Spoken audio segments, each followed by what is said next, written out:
Dear students, let us start the discussion on today's newspaper, the 26th December 2016. The first article, A Grim Outlook for Europe by Mr. R.K. Raghavan. In this, we'll be discussing about the lone wolf attacks and the security political implications of these lone wolf attacks. With regard to security implications, the lone wolf attacks are the most difficult to detect and prevent because any surveillance it depends upon the networks used by the terrorists. These lone wolf attackers, these are self-indoctrinated people and they have no trace of history with regard to criminal activity. So for any investigative agency, police force, it is very difficult to identify them. And the indoctrination in the mind cannot even be identified by the family members. So the community surveillance is also difficult. And the terror agencies are more interested to encourage them because the logistics are very easy for them to operate. And finally, these attackers are mostly the citizens of a given country. It means that moving the people across the borders is not very difficult or is not necessary in this case altogether. If you talk about most of the immigrant communities, one way or the other way, they are implied in these lone wolf attacks. So obviously, these are creating many political repercussions. If you take in Germany, Chancellor Merkel, she has promoted for immigration or she recommended for refugee settlement in Europe. So she herself has taken 1 million refugees into Germany. And the right wing parties are objecting to the same. And whatever the terror attacks which are happening in Germany and in the rest of the Europe, they are linked to these refugees. Now, if a refugee is not settled properly in a given country, and if he is facing discrimination and livelihood concerns, that may deepen this particular crisis. So, one way the growth of the right wing political parties in the Europe is also linked to the growth of terror attacks and also the refugee crisis which is going on in the entire Europe. And the second thing is, with regard to the European Union in particular, the open borders, this Schengen area, it has provided for a haven for these terrorists to cross from one nation to the other nation and to conduct these terror activities. It means overhaul of the system and the entire idea of the European Union is under threat because of these security implications. And finally, coming to India, it was also a victim of these lone wolf attacks in Mumbai. But however, these lone wolf attackers are different for India compared to the West because the terror organizations have promoted them in the West. But in the case of India, these are being sponsored by a neighboring state. And the next article is a goods and services triangle, GST. You know that the GST aims to create a common national market for the goods and services across India. But there are many obstacles to move it forward. As for the distribution of powers between the center and the states, most of the taxes that come under the GST, these are under the state list. It means an understanding is necessary between both the center and the states to make it forward. So there are many obstacles in this. The first one is the administrative control over GST. The state wants to have that administrative control, and there is no golden formula was arrived as of now on this. And second is after the demonetization, the states have lost huge revenue because of the loss in consumer demand. Now, the states want relaxation of debt norms so that they can survive. The center is not willing to go forward on this. And third, the center is supposed to compensate the loss making states under GST for the first 5 years. But however, the center is proposing for imposition of a cess in the GST to compensate for the same, which has been opposed by the states. So these issues have to be resolved as quickly as possible to provide for a common national market for the goods and services, which can ensure at least 1% of the GDP growth for India and avoids the duplication of taxes. Now, indictment by abstention.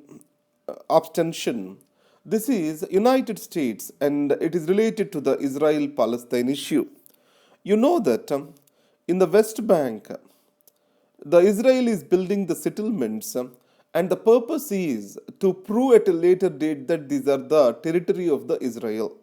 So the major issues are, one is Gaza, and Israel is still continuing the Gaza blockade as Hamas in power over there, and on the West Bank, where the Palestinian Liberation Organization is in power, Israel is building the illegal settlements. And also the another pocket of dispute is Jerusalem. Now in this context, many of the world countries, they have advised the Israel to move out of these illegal settlements that are being built in West Bank. But however, Israel is adamant on the same issue. In this case, UN Security Council has passed a resolution, and the surprising part of the resolution is United States, which used to veto this resolution every time, it has abstained from the vote. So it's a strong message to the Israel that it has to stop this illegal occupation of the Palestinian areas or else illegal settlements in the Palestinian areas as quick as possible. And the second thing is the Israel not just occupying this Gaza blockade is causing many hardships to these people. So in this context, the US abstention has to send a strong message to the Israel on the same issue. Now, coming to a revival from below. Now, it's not just the story of the Congress. Every national political party, the communists and Congress suffer from the same. But however, the weaknesses of the communists are more ideological. With regard to Congress, they are more related to the party structure. Because the left is losing its steam across the world, and India is not an exception to the same. But Congress politics, these are entirely different.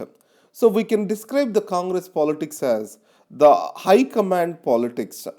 Now, 1967 is called the first democratic revolution by Yogendra Yadav, and in this, for the first time in almost 9 states, I think the Congress lost the power. And 1977, the Congress lost the power in the center.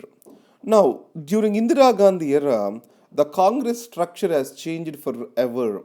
During Nehruvian era, Congress was a robust democratic structure where village committees used to elect the district committees, they used to elect the regional Congress committees, Pradesh Congress committees, and then AICC is formed in a democratic way. But later, Indira Gandhi and personal style of leadership has led to the destruction of this democratic structure. And then high command politics got strengthened and party has become too powerful. So in this case, the regional leadership in the Congress was killed.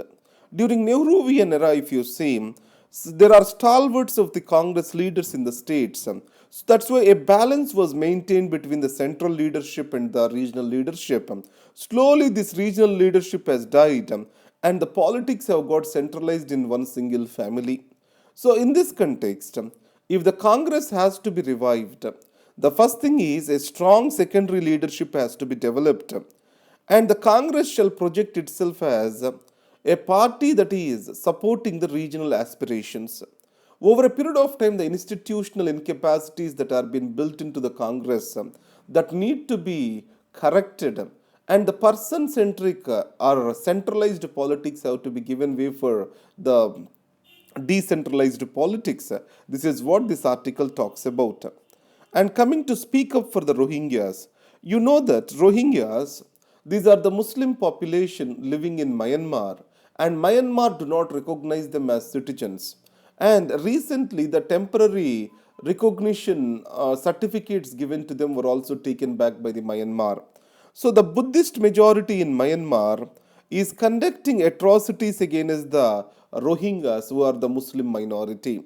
And lack of the state protection and rights, it is making the plight of the Rohingyas much worse.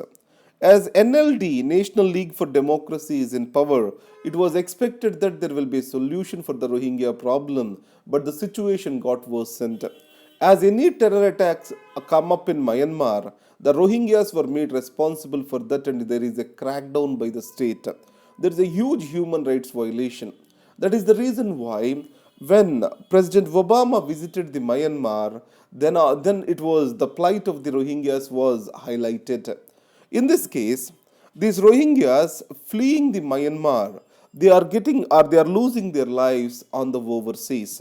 So many of them, while going to Southeast Asian countries, they are losing the life on the high seas. In this context, what we need to do. Now, India and its diplomacy was based on moral values before, but now it is more based on geostrategic, and political reasons. That is the reason why India is not voicing concerns against the Myanmar problem, that is the Rohingya issue. Wherever the persecution of the minorities have happened, India always stood by these people and provided for the necessary humanitarian assistance. But now, India is very much silent on this for what is happening in the neighborhood country. So, it will also have the security implications for the region in the long run because these people who are being persecuted by the state for long, they become the fertile grounds for the recruitment by the terror groups. And it is not for the stability of the region. And India, as a mature democracy, has to intervene and has to provide for its voice in support of Rohingyas. That's what the author argues for. And this reader's editor, he spoke something about social media. The social media suffers from closed circularity problem. What is this closed circularity? For example, you read a news X and you like it, and it will be shared with your friends. And then, if any of the other person likes it, and your views are similar, and your views are shared between you both guys, like that, a loop will be built in similar ideological minds. So that's why the origin of the social media is also said to be divergence with regard to the ideologies among the groups. So now people are divided like never before. It is also due to the social media's closed loop circularity. That is one thing we need to remember here. Now coming to the front page, yes, 92 feared dead as Russian jet bound to Syria crashes. And there is no much news into this. This is an event. Now again, coming to the social media, so the news in the social media are unverified. Reacting to the social media news, it can make the people vulnerable, the country is vulnerable. This is what is the example happened where the Pakistan defense minister reacts against a social media news on Israel. Now coming to the news page, the need to link Aadhaar with details for voters. Now if we see, India is trying to provide for the voting rights to the domestic immigrants. This is a long pending demand. So in this, what has been stated is the domestic workers, the migrant workers, these are losing their voice because of the economic reasons. Now, Election Commission has expressed its concerns that the domestic migrants are not an identifiable group.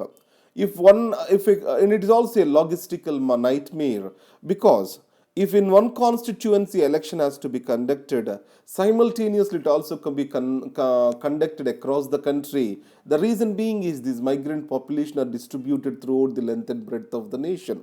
So it has suggested for linking the voting cards with the Aadhaar numbers so that there is no duplication and it will be easy for identification of these voters. That's what Election Commission has recommended for the courts. Now, again, let's come to the questions. Again, I am suggesting you to go through these questions and practice the answers before mirror. These questions not only will help you to understand the articles, but also help you to make a mind on the issues. So if you can answer them before a mirror, then obviously you can develop the opinion to answer an interviewer. So this preparation has helped us a lot with regard to interview. And I know Harikiran and Mr. Koya Praveen, everyone, they have followed the same methodology of preparation and it has given rich dividends for them in the interview. I request you to follow these questions and practice to your own self before the mirror in expressing your answers. For the freshers, try to go through these questions to understand the article after listening to the video. And thank you very much and all the best.